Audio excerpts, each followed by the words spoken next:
Bienvenue dans la Totolando Family, là où tout le monde a sa place. Et quiconque osera me défier regrettera de m'avoir fait face. Je suis Big Mom, là où la graisse s'amasse. Mais ne te voile pas la face, je reste la plus belle de toutes les races. Mama.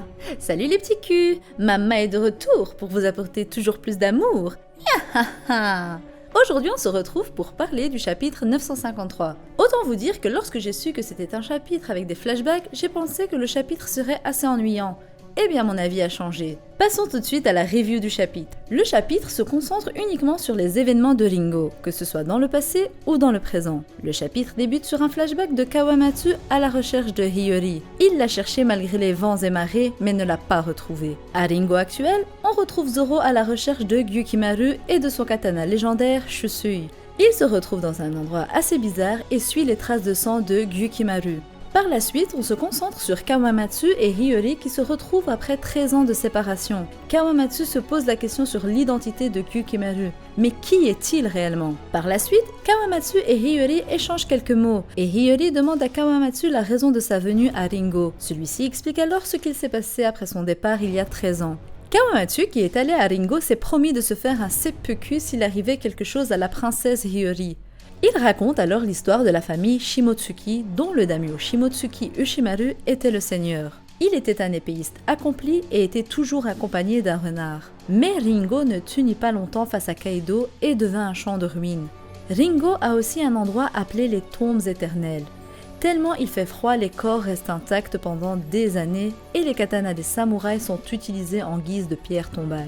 Les pillages se faisaient monnaie courante car parmi les katanas dans ce champ de ruines, il y avait de célèbres Meito, mais un renard était toujours présent et faisait en sorte de repousser les voleurs. Il s'appelait Onimaru. Il s'agissait d'un Koma Kitsune, un jeu de mots entre le Koma de Koma Inu, chien protecteur, mais avec Kitsune signifiant renard. Nous avons d'ailleurs déjà eu un Koma Inu dans One Piece. Il faudra se retourner vers la saga East Blue pour trouver Chouchou qui défendait le magasin de son maître malgré le danger. Onimaru était le fameux renard accompagnant Ushimaru, le défunt daimyo de Ringo. Malgré les blessures qu'il pouvait avoir, il protégeait pendant plus de 5 ans après la chute de Ringo les tombes éternelles. Onimaru voulait protéger le culte de Ringo. Les habitants de Ringo recevaient un katana à leur naissance et vivaient avec lui, et à leur mort, ce katana devenait leur pierre tombale. Onimaru protégeait les défunts des pilleurs.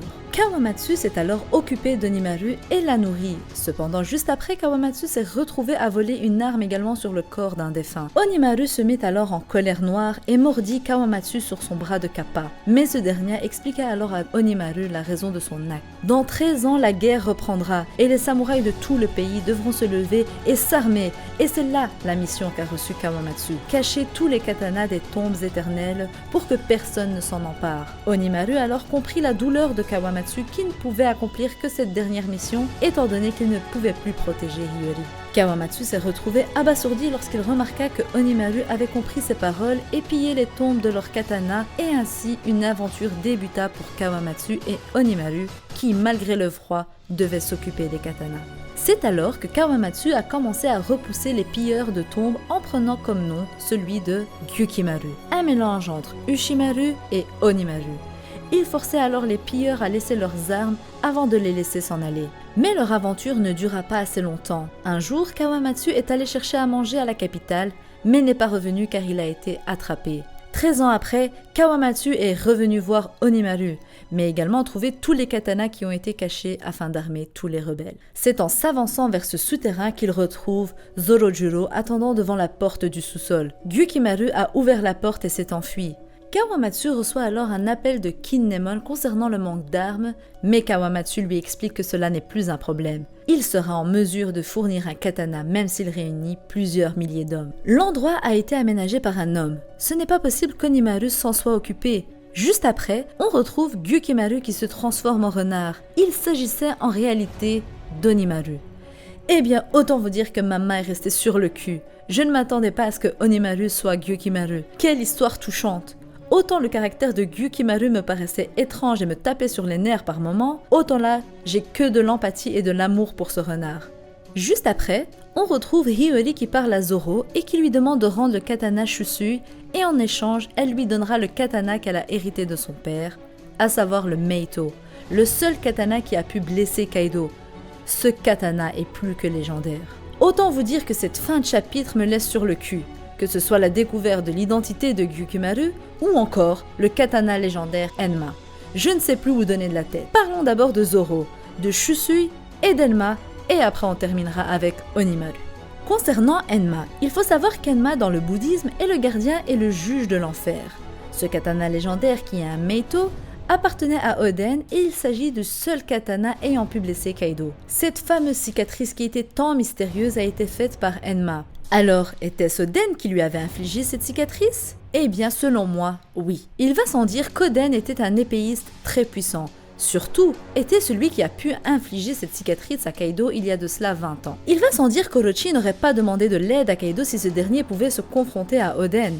Sachant que les 9 samouraïs ont déjà un niveau de puissance élevé, la puissance de Kozuki Oden n'est pas anodine. Il a fait partie de l'équipage de Barbe Blanche et a vogué sur les mers avec Roger jusqu'à Raftel. Sa puissance est donc incontestable. Il est celui qui a pu blesser Kaido, un être surpuissant à la limite de l'immortalité. Mais était-ce seulement grâce à son katana? Eh bien non. Certes, la puissance du katana joue beaucoup, ou plutôt l'âme du katana joue beaucoup. Mais Zoro nous aura prouvé durant cet arc qu'avec n'importe quelle arme il pouvait combattre. Selon moi, Zoro gardera Shusui, car même s'il s'agit d'un trésor national, il a hérité de ce katana de la part de son vrai possesseur, à savoir Ryuma. Zoro l'a très bien signalé, chaque fois que quelqu'un lui a fait la remarque sur Shusui, le trésor national, il a bien dit qu'il s'en fichait complètement et que cette arme était la sienne. Je ne pense pas que c'est juste parce que Hiyori lui en fait la demande et lui propose d'échanger Shusui contre Enma que Zoro acceptera ce deal. Hiyori a hérité de Enma et si celle-ci n'est pas une combattante, Enma revint de droit à Momonosuke et non pas à Zoro. Et je pense que Zoro se fiche un peu des questions de trésor national, de katana légendaire ou autre. Il garde les katanas que lui seul désire et avec lesquels il a tissé des liens. Sinon, il serait en quête de katana toujours plus reconnus et légendaires, mais ce n'est pas son but. Après, je ne mets pas de côté l'hypothèse qu'il rende Shusui et qu'il prenne Enma à la place, mais ça me surprendrait de la part de Zoro. Cela voudrait dire qu'il accorde une importance aux propos de Hiyori et au culte des samouraïs de Wano Kuni, alors que Zoro est de base la personne la plus indifférente de l'équipage des Mugiwara. Passons maintenant à Onimaru. Alors quel est le mystère derrière ce renard? Est-ce un renard ou un humain? Possède-t-il un fruit du démon?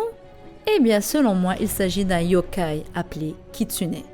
Les Kitsune sont des yokai connus dans le folklore japonais et peuvent prendre forme humaine. Dans la légende, il est dit que ceux-ci peuvent changer de forme après avoir atteint l'âge de 50 ans ou de 100 ans selon les récits. Dans ce cas-là, je ne dirais pas qu'Oda se soit calqué sur les légendes et récits connus, il se peut que le renard ne soit âgé que de 30 ans, comme il se peut qu'il soit âgé de plus de 50 ans, et ça ne serait pas impossible étant donné qu'il accompagnait le daimyo de Ringo quand il était encore en vie. Peut-être était-il son animal de compagnie depuis son plus jeune âge. Onimaru m'a également fait penser au Kiriko de Hunter x Hunter.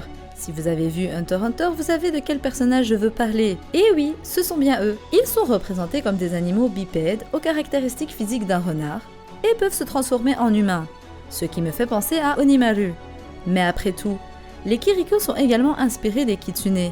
Ces derniers sont connus pour tenir leurs promesses et s'efforcent de rembourser leurs dettes. C'est ce qu'on a donc pu constater avec Onimaru qui souhaitait protéger les tombes éternelles des malfrats car il s'agissait sûrement de la volonté de son maître, ou encore même après la disparition de Kawamatsu, Onimaru a continué de perpétuer la volonté de ce dernier qui était de cacher les armes et d'en recueillir un maximum pour le combat final contre Kaido et le shogun Orochi. C'est un élément que j'avais abordé dans ma dernière review. Mais alors une question se pose quant aux Kitsune. S'agirait-il d'une nouvelle race dans One Piece? Eh bien c'est une bonne question. En tout cas, il s'agit là du troisième type de yokai dont Oda s'est inspiré dans cet arc Wano Kuni, et je ne pense pas que ce soit le dernier. Après tout, nous sommes dans un Japon médiéval et les yokai sont la base de cette culture. On a pour l'instant eu l'adaptation du Tengu, du Kappa et maintenant du Kitsune. Quel autre yokai pourrions-nous retrouver selon vous? Je vous laisse me dire tout ça dans les commentaires. En tout cas, je suis contente qu'on ait enfin eu des réponses quant à Gyukimaru et sa réelle identité. Dites-moi vous ce que vous en avez pensé et surtout dites-moi quelles sont vos théories quant à Zoro. Pensez-vous qu'il acceptera de laisser Shusui en échange d'Enma? L'espace commentaire est là les petits culs pour répondre à toutes les questions posées dans la vidéo et surtout pour partager votre avis. Je vous laisse activer la petite cloche pour être informé des sorties des futures vidéos. La partie 3 sur les races, donc la théorie complète sur King, sera la prochaine vidéo. Suivez-moi aussi sur Instagram et Twitter. J'essaie d'être un max présente sur les réseaux sociaux. Mama.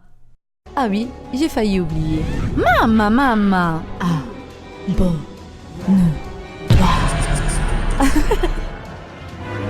Je suis Big Mom, je suis Big Mom, je te bouffe ta race, même si tu t'abonnes. Tu veux que je prenne du poids, abonne-toi. Et le pouce bleu pour mettre le feu.